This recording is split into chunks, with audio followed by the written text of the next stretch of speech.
না, অন্য ধর্মের কোন দেবতাদেরকে আমরা গালি দিব না, গালি দিব না, বরং ইসলামের beauty, the beauty of Islam, ইসলামের সৌন্দর্যকে আমরা তুলে ধরব। আমরা যদি বিশ্বনবী সাল্লাল্লাহু আলাইহি ওয়াসাল্লামের জীবনের দিকে তাকাই, তাহলে আমি দেখব বিষ্ণু ইসলাম মক্কাতে কিংবা মদিনাতে অন্য ধর্মের লোকদের সাথে খুব পিসফুলি লাইফ লিড করেছেন। হোক মুশরিক, হোক খ্রিস্টান, হোক ইহুদি, বিশ্বনবী সবার সাথে মিলেমিশে ছিলেন। আলহামদুলিল্লাহ বলেন। আলহামদুলিল্লাহ। ইসলাম হচ্ছে পিসফুল রিলিজিয়ন। আলহামদুলিল্লাহ। অন্য ধর্মের প্রতি সহনশীলতার সবক ইসলাম আমাদেরকে দেয়, কিন্তু প্রতিটি মুসলিমের এটা মনে রাখতে হবে, আল্লাহর কাছে পছন্দনীয় গ্রহণযোগ্য ধর্ম, জীবন আদর্শ একটি, সেটা হচ্ছে ইসলাম। আওয়াজ করে বলেন, সেটা কি? ইসলাম। লালমনিরহাটের ভাইয়েরা আওয়াজ করে বলুন, আল্লাহর কাছে মনোনীত ধর্ম একটি, সেটা কি? ইসলাম। এজন্য রব্বুল আলামিন বলেন, ইন্নাদ-দীনা ইনদাল্লাহিল ইসলাম, আল্লাহর কাছে মনোনীত গ্রহণযোগ্য অ্যাকসেপ্টেড ধর্ম মতাদর্শ একটা, সেটা হলো ইসলাম। ইসলাম ছাড়া অন্য কোন ধর্ম যদি কেউ তালাশ করে, তার ওই ধর্ম আল্লাহ গ্রহণ করবে না। ওমাইয়াবতাগি গায়রাল ইসলামি দীনান ফালাই ইউকবালা মিন ওয়া হুয়া ফিল আখিরাতি মিনাল খাসিরিন। সুবহানাল্লাহ, সুবহানাল্লাহ। Whoever seek anything except Islam, that won't be accepted from him, and he will be loser in the day of judgment. কিয়ামতের দিন ইসলাম ছাড়া কেউ যদি অন্য কোন ধর্ম তালাশ করেছে দুনিয়াতে, তার এই মতাদর্শ গ্রহণ করা হবে না, and he will be loser. সে হবে লুজার, ক্ষতিগ্রস্ত, হাই হাই কোম্পানির ম্যানেজার। ওর আমও শেষ, সালাও শেষ। আওয়াজ করে বলেন ঠিক কি না? এজন্য ইসলাম পেয়ে আমরা খুশি না বেজার?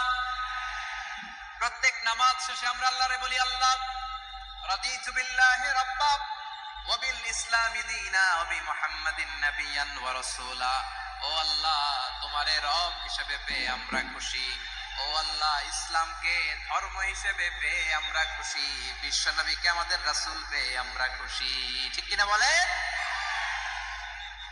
ইসলাম ছাড়া অন্য কোন ধর্ম আমরা গ্রহণ করব না। ঠিক কিনা বলেন?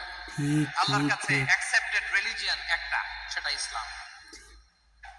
তো বিশ্বনবী সাল্লাল্লাহু আলাইহি ওয়াসাল্লাম মক্কাতে কিংবা মদিনাতে খুব পিসফুলি এক্সিস্ট করেছেন, যে কোনো ধর্মের সাথে মিলেমিশে চলেছেন। তার প্রমাণ আমরা যদি রাসূল সাল্লাল্লাহু আলাইহি ওয়াসাল্লামের বায়োগ্রাফির দিকে তাকাই, তাহলে দেখব তিনি মুশরিকদের সাথে পিস ট্রিটি করেছেন, শান্তি চুক্তি, পিস ট্রিটি, পিস এগ্রিমেন্ট। আপনারা হুদাইবিয়ার সন্ধির নাম শুনেছেন? আমার লালমনিরহাটের কলিজার টুকরা ভাইয়েরা, হুদাইবিয়ার সন্ধির নাম আপনারা শোনেন নাই? হ্যাঁ, শুনছি। ষষ্ঠ হিজরিতে সূরা ফাতহার 9, 10 এবং 18 নম্বর আয়াতে আল্লাহ তাআলা হুদাইবিয়ার সন্ধির ব্যাপারে বিস্তারিত বর্ণনা করেছেন। ইনশাআল্লাহ আপনারা এই 3 আয়াতের তাফসীর দেখে নেবেন। গল্প করতে পারি না। বিষ্ণু ইসলাম দেখুন কত লোক হয়েছে হুদাইবিয়ার সন্ধি। এই সন্ধির আগে মক্কা থেকে কেউ মদিনায় যেতে পারে না, মদিনা থেকে কেউ মক্কায় যেতে পারে না। কিন্তু এই সন্ধির পরে ট্রাফিক স্বাভাবিক হয়ে গেল। মক্কার লোকেরা মদিনায় আসতে পারে, মদিনার লোকেরা মক্কায় আসতে পারে। এটাকে বলে সুলহ Hudaybiyyah, the peace agreement of Hudaybiyyah, শান্তি চুক্তি।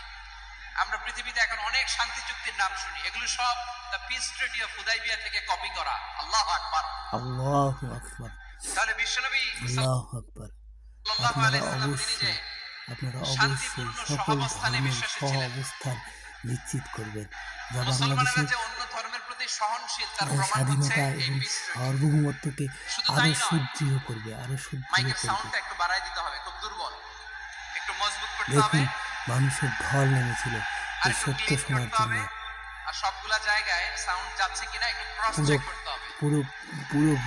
পুরো ওয়াজটি শোনার জন্য আপনারা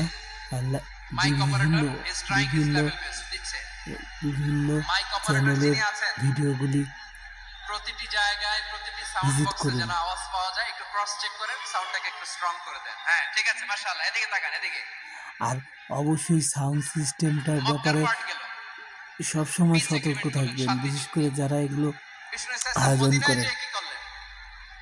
মদিনায় যে বিষ্ণু ইসলাম মদিনা চার্টার করলেন, মদিনা সনদ, সাহিফাতুল মদিনা, এবং এটা বলে মদিনা চার্টার। আল্লাহ যে রাসূল ওয়েস্টে, ইউরোপে, মদিনাবাসীর সাথে আমেরিকাতে তারা অনেক চার্টার করে, এই সব মদিনা চার্টার মদিনা সদর, চার্টার থেকে হ্যাঁ। কপি করা। আওয়াজ করে পড়েন সুবহানাল্লাহ। সুবহানাল্লাহ।